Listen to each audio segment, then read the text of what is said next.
자, 디도서 2장 14절 15절인데요. 15절 말씀 우리 함께 봉독하겠습니다. 너는 이것을 말하고 권면하며 모든 권위로 책망하여 누구에게서든지 업신여김을 받지 말라. 아멘. 저녁 시간에 이 말씀을 좀 깊이 있게 살펴보도록 하겠습니다. 자, 이것은 한마디로 말하면 선한 일을 가르치라는 겁니다. 너는 이것을 말하고 권면하고 모든 권위로 책망해서 업신여김을 받지 말라.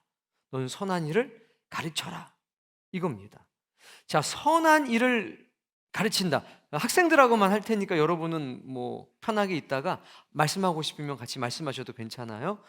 여러분들은 그냥 아무 말이나 생각나는 대로 한번 해봐요. 네. 자, 선한 일을 가르쳐라. 이 얘기를 다른 의미로 좀 바꾸면 뭐라고 할 수 있을까요? 사람에 관한 이야기로 바꾼다면, to be로 말한다면, 야, 너는 선한 일을 가르쳐. 그럼 to 두잖아요. 너는 그런 일을 해 라는 건데, 이걸 to be로 바꾸면 어떻게 될까요? 선한 사람이 되라. 맞아요. 선한 사람이 되라 라는 말이고 하나가 더 있어요. 응? 그렇지, 교사. 너 교사가 돼 라는 거예요. 그리고 선한 사람이 되라, 이거는 한 번 더 물어보려고 그랬는데 두 가지 답이 다 나왔어요. 이건 투두예요.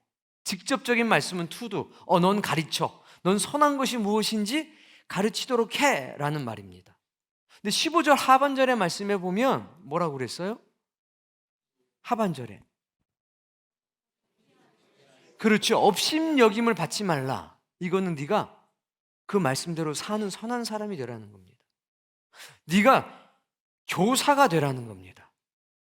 선한 일을 가르치는 교사가 되라. 그런데 너의 말뿐만이 아니라 너의 삶으로도 가르치도록 해. 왜 업신여김을 당하냐면, 말은 하는데 그렇게 못 살면 업신여김 당합니다. 당연히 말도 그렇게 안 하고 행동도 안 하면 말할 것도 없죠. 근데 그렇게 말하면서 어떤 게 옳다고 얘기하면서 그렇게 살지를 못하면 비난당하고 업신여김을 당합니다.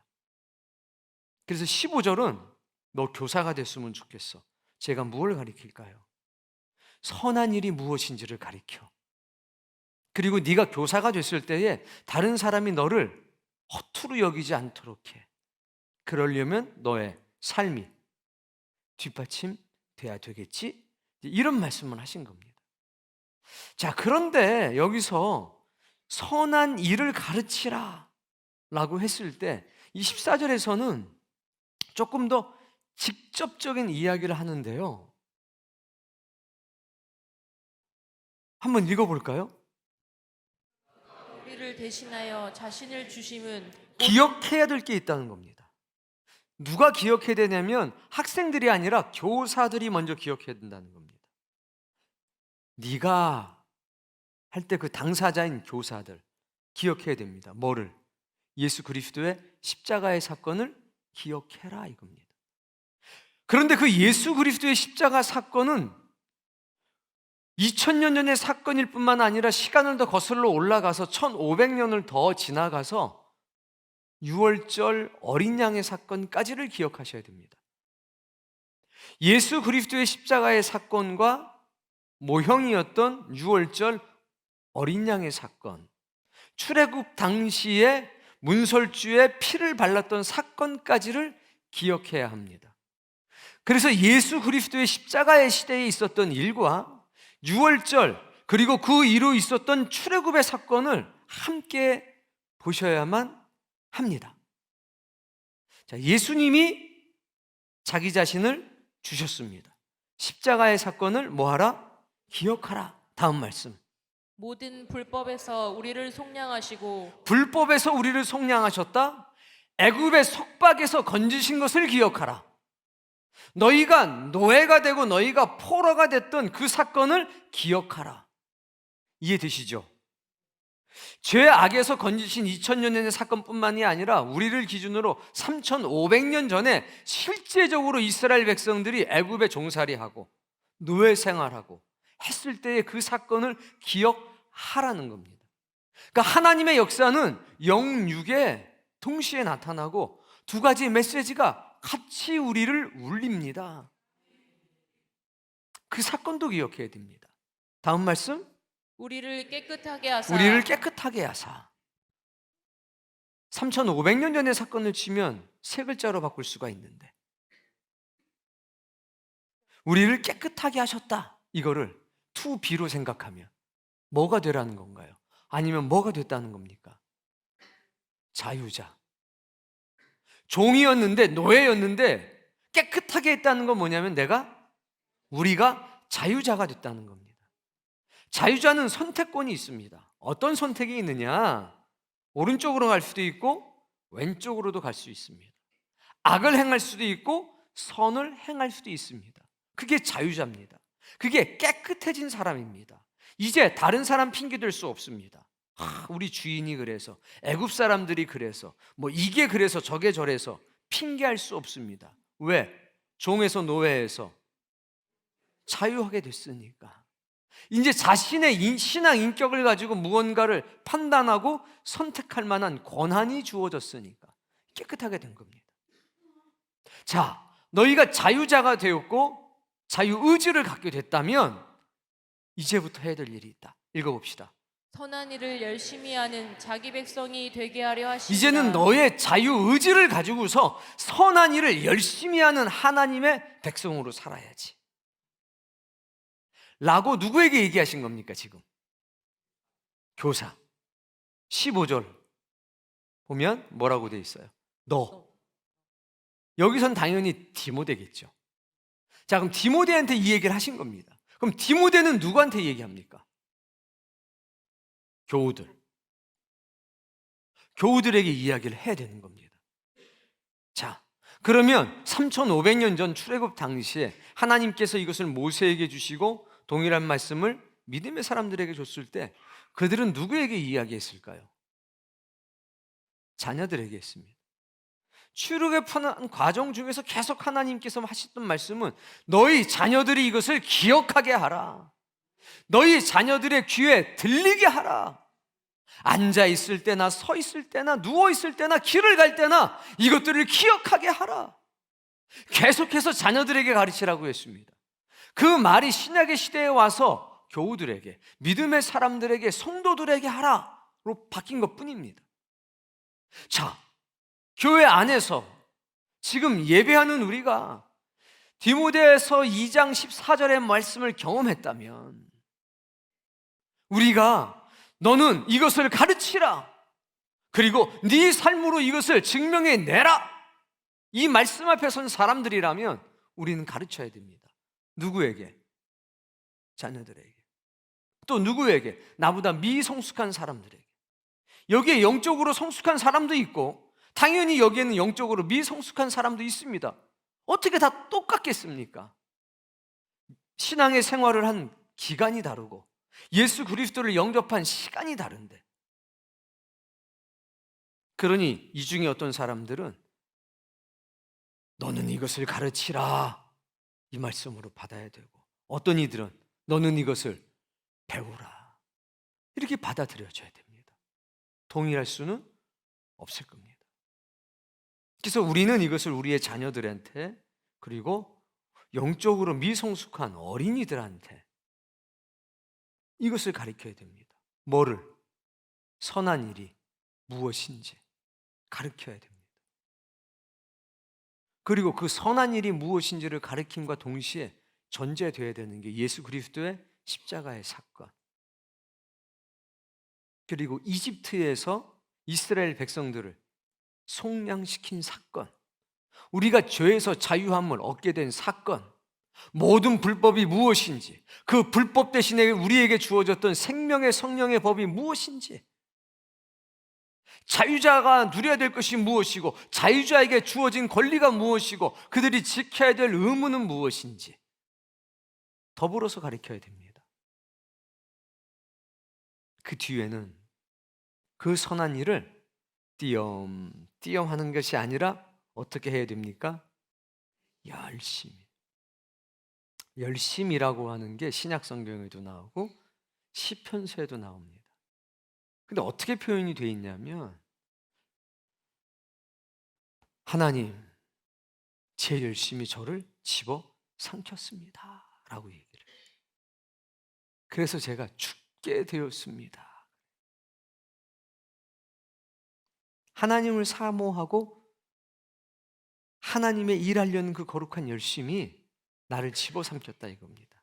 그랬더니 너무 신나요가 아니라 제가 죽게 되었습니다 라고 얘기를 합니다. 왜 죽게 되었다고 했을까? 하나님의 뜻을 따라 살다 보니까 내가 죽은 겁니다. 다른 이들은, 악한 이들은 하나님의 뜻을 외면하고 살아갑니다. 근데 저는 하나님의 뜻을 받아들이니 하나님을 사랑하는 그 열심이 저를 집어삼켜서 저는 죽게 됐습니다. 이게 안 좋은 소리가 아니라는 걸 아셔야 합니다. 내가 천성을 향해서 이 오르막을 올라가다 보니 제가 죽게 되었습니다. 그리고 뒤에 나오는 말씀이 하나님의 말씀이 어찌 그리 사랑스러운지요 라는 것으로 이어집니다. 어디에 나오든지 이렇게 나옵니다. 특히 시편서 119편에 이 이야기가 계속 반복됩니다. 우리가 그렇습니다. 우리가 걸어가는 길은 세상 사람들이 이해할 수 없는 언어가 가득합니다. 믿음의 사람들은 받아들일 수 있는 말들입니다. 내일 일은 난 몰라요. 그것이 얼마나 복되고 감사한지 모릅니다. 오늘 하루만 살아가는 사람들. 우리는 항상 마지막 날을 사는 사람들입니다. 그래서 최선을 다해서 살아갈 수밖에 없습니다. 내가 변화할 수 있는 마지막 날, 내가 하나님의 은혜에 보답할 수 있는 마지막 날, 만약 내일 또다시 하루라는 시간이 주어지면 나는 그날을 다시 마지막 날로 여기고 최선을 다해서 살아가게 될 겁니다. 자, 로마서 말씀 12장 10절입니다. 로마서 12장 10절 말씀을 읽습니다. 형제를 사랑하여 서로 우애하고 존경하기를 서로 먼저 하며. 선한 일이 무언가라고 했을 때 정답은 뭐냐면 빛과 소금으로 살아가는 게 정답입니다. 빛으로 살아가고 소금으로 살아가는 것. 나의 유익과 이익이 아니라 타인의 이익과 유익을 위해 살아가는 것. 그 사람들이 저 멀리 볼 수 있도록 빛을 비춰주는 것. 무엇을 해야 될지, 어디로 가야 될지 모르는 사람들에게 빛을 보여줌으로 인해서 가야 될 것을 스스로 결정하고 어떤 것이 옳고 어떤 것이 그리고 어떤 것이 선하고 어떤 것이 악하고 생명의 성령의 법을 사는 사람들의 모습과 불법 가운데 사는 사람들의 삶이 어떤지를 비교해서 보여줄 수 있는 것이 바로 빛입니다.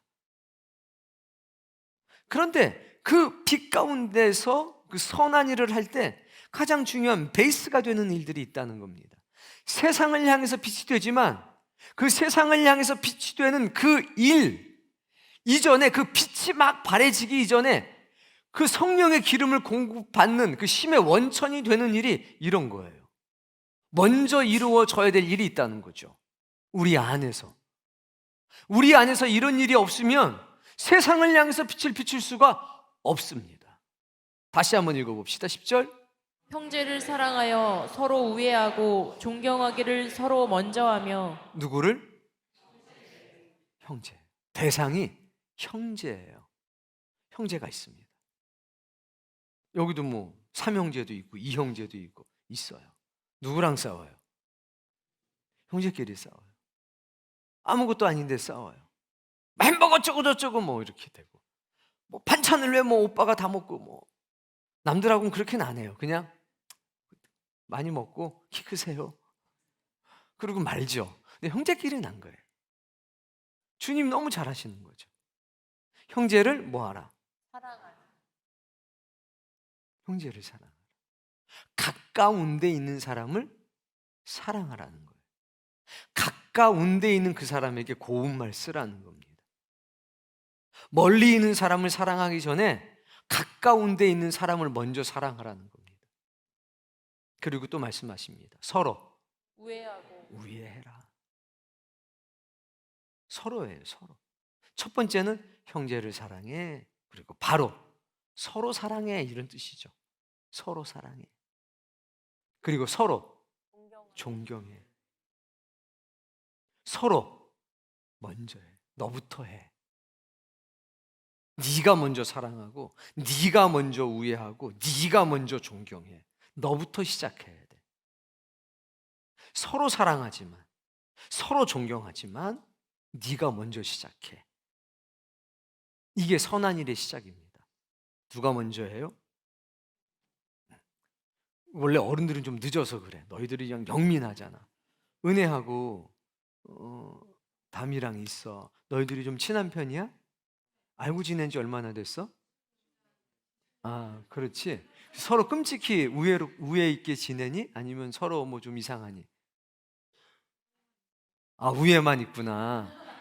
그럼 뭐는 없어? 아, 끔찍은 없어? 그냥 우애만 있고 끔찍한 우애는 없다는 거지? 끔찍하다는 건 아니지? 16년 알고 지냈대요. 야, 보면 어떻게 계속 반가워? 아니면 좀 때때로는 좀 며칠을 좀 안 봤다가 했으면 좋겠어. 1월 달부터 지금까지 하루에 12시간씩 보고 지내거든. 얼마나 힘들겠어요. 16년을 계속 봤는데. 자, 그렇더라도 존경해야 돼. 얼굴 봐봐. 존경이 안 나와요. 그런데 어떻게 보면 주님이 말씀하시는 형제란 말이에요. 둘이서 16년 지기예요. 저 아이들은요 평생 친구입니다. 평생 친구. 이제 20살이 되고 30살이 되잖아요. 지금보다 더 가깝죠. 둘이 결혼 안 해도 그래요? 엄청 가까운 사이가 돼요. 그런데 너희들이 서로 존경하는 게 쉬울까? 어렵지. 어려우니까 선한 일이야. 쉬우면 선한 일이 아니지.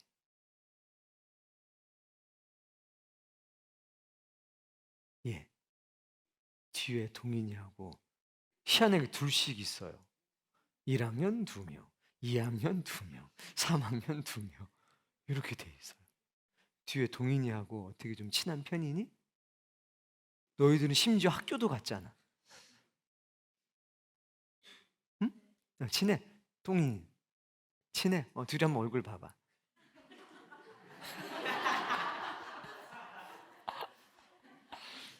어떻게 얼굴 볼 때 굉장히 편해 아니면 좀 어색해? 편해? 동인이. 전도사님 내일부터 얘네들 이제 해 바뀌었으니까 짝꿍으로 굉장히 편하대는데. 너희들이 서로 존경하는 거 쉬워? 쉽지 않아. 어려워. 그래서 선한 일인 거야, 그게. 남편이 아내를 존경하고요, 아내가 남편을 존경하는 거 쉽지 않습니다. 다 고쳐주려고 하거든요. 특별히 여자분들이 더 그러죠. 모든 아내는 모든 남자를 완벽하게 만들어서 주 예수 그리스도를 만들려고 해요. 아니, 목사님하고 예수님은 달라요. 목사님이 예수님처럼 살려고는 하겠지만 예수님일 수는 없죠. 근데 목사님 아내 되시는 분들은 목사님을 예수님처럼 만들려고 그래요. 자, 그럼 집사님들은 어떠냐? 목사님처럼 만들려고 그래요. 당신 목사님 보고 느끼는 거 없어? 이런 얘기 안 해본 집사님들 한번 손들어 보세요.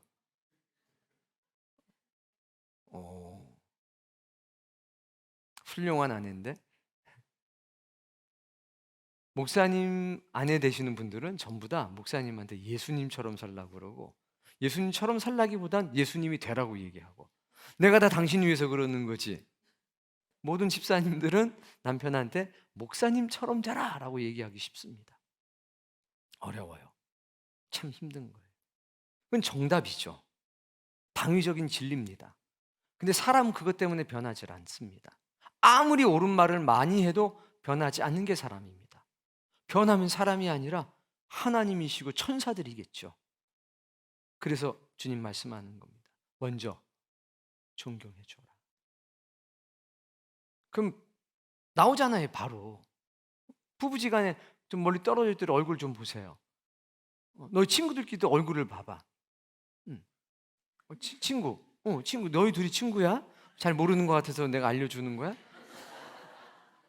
보면 존경할 만한 게 먼저 보여요? 고칠 게 먼저 보여요? 고칠 게 먼저 보이죠. 얘를 고쳐야지 내가 고쳐줘야지. 근데 성경은 고치라는 얘기가 없어요. 한 번도 네 남편을 고치고 네 아내를 고치고 네 자식을 고쳐라라는 말씀이 그 많은 성경 구절, 몇만 절 되는 성경 구절에 한 구절도 없어요. 고치라는 말이. 뭐라고 돼 있냐? 존경해라, 사랑해라 라고 돼 있습니다. 당연히 존경할 만한 사람을 존경하는 거 뭐가 어렵겠습니까? 분명히 존경할 게 없는데 성경은 말합니다. 먼저 존경해줘라. 밝은 점을 찾으라고 그랬잖아요. 하나님이 우리를 먼저 사랑하셨다는 게 그거예요. 우리가 사랑받을 만한 무엇이 있어서가 아니라 먼저 사랑하신 거죠. 사랑할 거리를 만드셔서 우리를 사랑해 주신 거예요. 선한 일은 그렇게 시작이 됩니다. 먼저 존경하는 것. 여자분들, 결혼하신 여자분들만 따라해 보세요. 여보, 오늘부터 갑자기 이제 얼굴 봐요. 당신이 존경스러워졌어.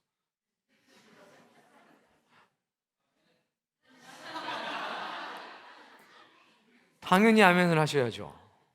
당연히. 자, 자연스럽게 이제 한번 해보세요.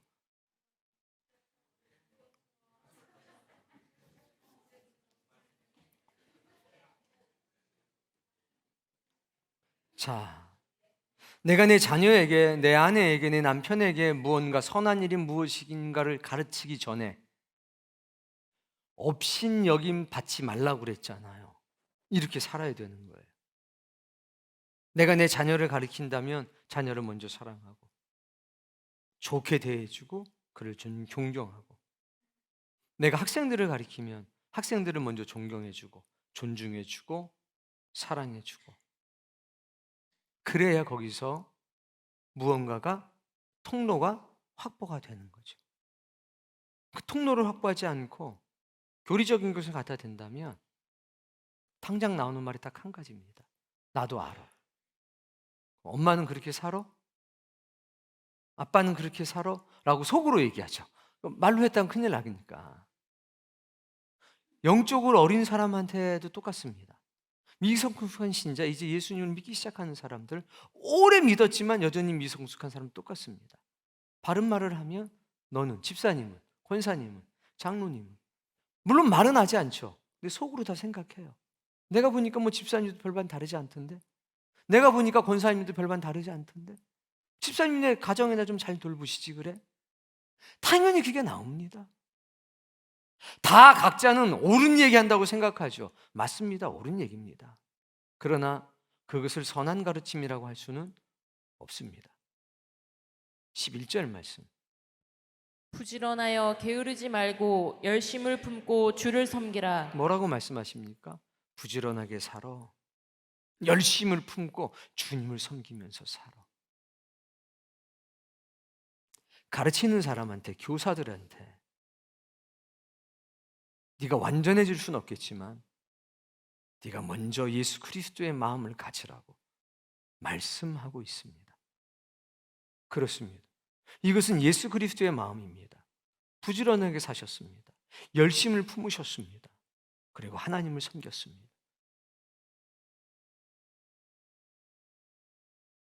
우리에게도 그런 마음이 필요합니다. 선한 일을 하려고 한다면, 이 세상의 빛과 소금으로 살아가야 될 특별한 소명을 받았다면 우리는 이 말씀을 기억하셔야 합니다. 저 멀리 있는 인도의 친구들을 위해서 눈물 흘리기 전에, 터키에 있는 형제와 자매들을 위해서 눈물 흘리기 전에 우리는 가장 가까운 데 있는 우리 교회 가족들을 위해서 눈물 흘릴 줄 알아야 합니다. 왜 가까운 데 있는 사람들에게는 칼날을 들이대고 저 멀리 있는 사람들에게는 눈물을 갖다 댑니까? 아니요. 눈물이 필요한 자리는 저 먼 튀르키예, 시리아 땅이 아니라 바로 대한민국 땅, 바로 우리 교회, 바로 우리 가정에서부터 시작이 돼야 됩니다. 여기에 흐르는 눈물이 거기까지 닿아야 되겠죠. 여기는 메말라 가고 있는데 여기는 교리라고 하는 장벽으로 서로를 가르치려고 들고 있고 사랑이 존재하지 않다면 그쪽에서 흘리는 눈물이 무슨 소용이 있겠습니까? 12절 말씀. 소망 중에 즐거워하며 환난 중에 참으며 기도에 항상 힘쓰며. 자, 지금 나는 어디에 있느냐? 소망 가운데 있습니다. 나는 지금 어디 가운데 있느냐? 환난 가운데 있습니다. 나는 지금 어디 가운데 있느냐? 기도 가운데 있습니다.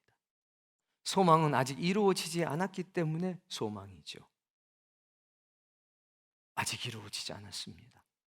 저 높은 곳에 하나님의 나라에 소위 천성이라고 하는 곳에 도달하지 않았습니다. 그러나 우리에게 뭐가 있습니까? 소망이 있습니다. 환난 중에 환난은 계속 당합니다. 이 어려움은 어디에서 오는 겁니까? 우리가 내리막이 아니라 오르막으로 올라가기 때문입니다.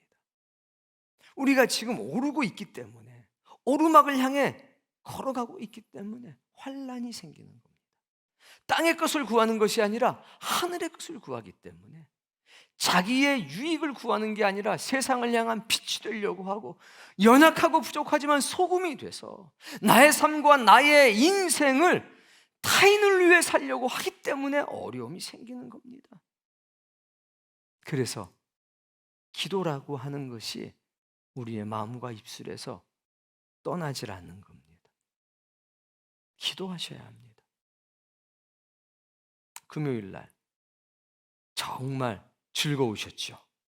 보니까 7분, 8분은 그 토스트 하느라고 들어오질 못했다고 하는데 금주부터는 그런 일이 없었으면 좋겠습니다. 꼭 우리 일꾼들은 현장에 있어야 합니다. 반드시 현장에서 그 은혜를 누려야 합니다. 그 기쁘고 즐거운 그 순간, 그건 연주를 잘해서도 아니고 노래를 잘해서도 아닙니다. 그건 기도가 있었기 때문입니다. 일꾼들이 눈물로 기도했기 때문에 새벽에 기도하고 다시 또 저녁에 모여서 기도하고 기도가 하나님의 은혜와 긍휼을 이 땅 가운데 만들어 내는 능력이 되는 것입니다. 기도 아니면 우리가 유일하게 할 수 있는 것은 기도하는 것밖에 없습니다. 소망 가운데 있고 환난 가운데 있다. 인내 가운데 있다. 그건 바라봄이 있기 때문입니다. 그건 오르막을 올라가고 있기 때문입니다. 그렇기 때문에 기도라고 하는 것이 말릴 수가 없는 겁니다. 여러분, 기도하십니까? 열심히 기도하시냐고 물어보는 겁니다. 열심히 기도하셔야 됩니다. 항상이라고 되어 있잖아요. 항상. 항상 우리 문제에 부딪혀요. 우리는 항상 어디로 가야 할지, 무엇을 해야 될지 결정해야 됩니다. 그때 사람과 사람이 만나서 의논하기 전에 우리 기도 먼저 해보셔야 합니다.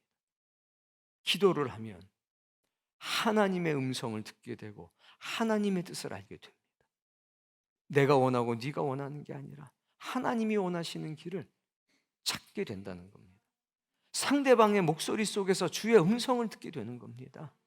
회의하는 그 미팅 중에 어떤 사람의 견해가 아니라 하나님의 음성을 듣게 되는 겁니다. 그 역사가 있어야 합니다.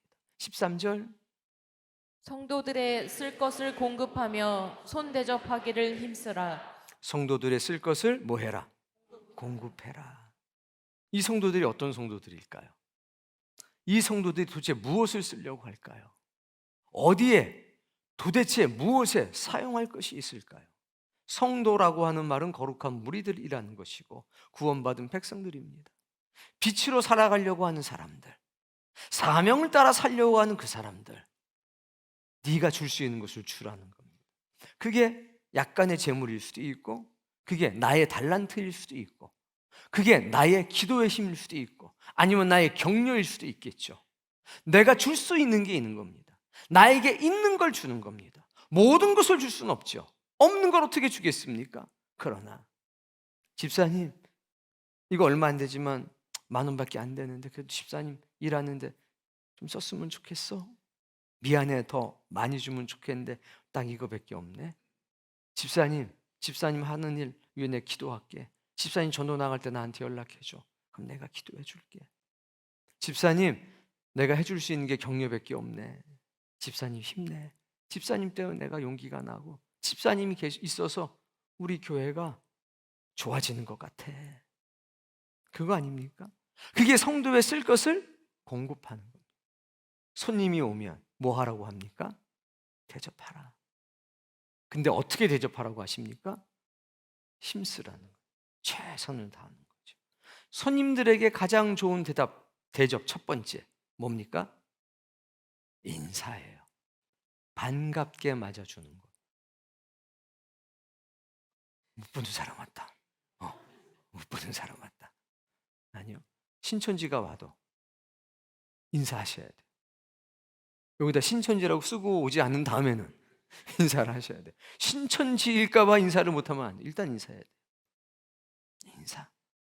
누가 와도 인사하셔야 됩니다. 반갑게 맞아줘야 됩니다. 그게 첫 번째예요. 손님을 대접하는데 힘쓰는 첫 번째 뭐요? 인사.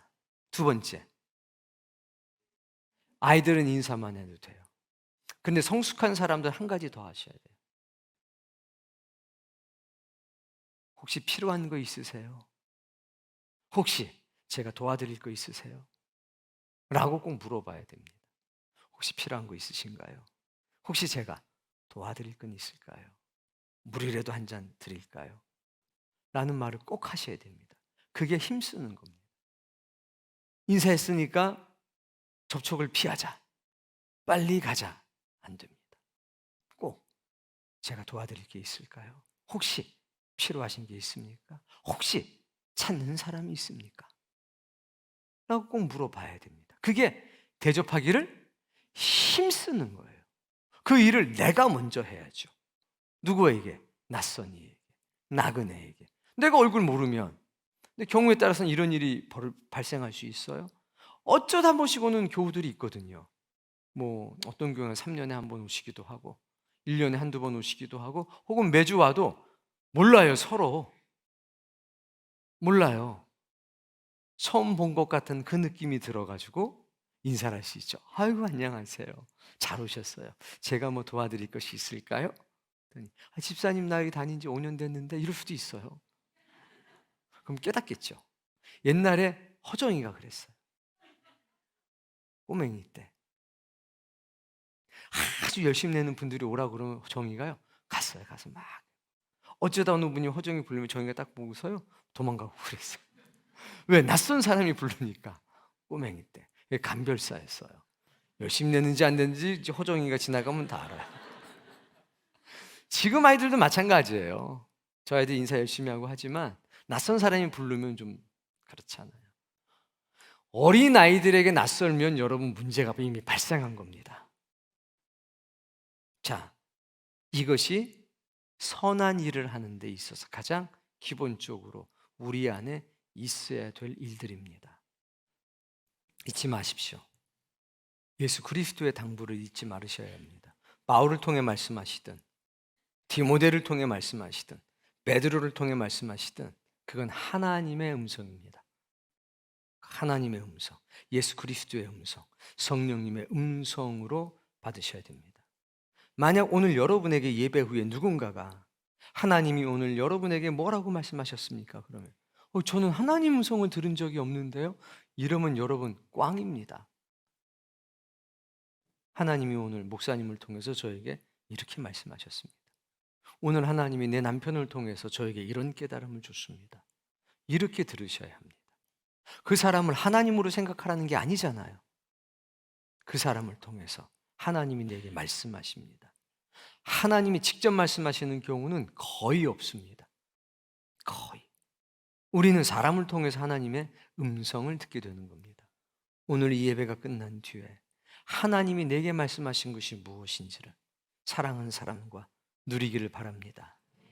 그리고 복음 전함을 쉬지 마십시오. 복음 전함을 계속 하셔야 합니다. 우리는 씨를 뿌리고 자라게 하시고 나게 하시는 분은 하나님이십니다. 그리고 학생들을 주일학교 학생들을 우리 중고등부 학생들을 온전한 믿음 가운데 세우고자 하는 열심과 노력을 계속해야 합니다. 그것이 우리를 복되게 하는 일들입니다. 오늘 여러분의 가슴 속에 하나님의 선한 열심이 자리하기를 바랍니다. 그래서 오늘 누군가는 내가 교사로서 부름을 받았구나, 그렇게 받아들이시고, 어떤 사람은 내가 이제 이런 선한 배움을 받아들여야 되겠구나 라고 하는 마음이 들길 바라고, 우리 모두가 합력해서 선으로 일어나가는 그 거룩하고 위대한 역사가 있기를 바랍니다. 우리 교회는 오르막을 걸어가고 있습니다. 이 땅에 있지만 저 천성을 향해서 예수 그리스도와 함께 천국으로 간 계단을 쌓고 있습니다. 사람의 눈에 보이지 않지만 그리스도인들은 그렇게 살아가는 겁니다. 이 세상에서 가장 아름다운 돌계단을 쌓고 있는 겁니다. 그 일에 여러분의 눈물과 땀과 여러분의 기도가 묻어 있기를 주의 이름으로 축복합니다.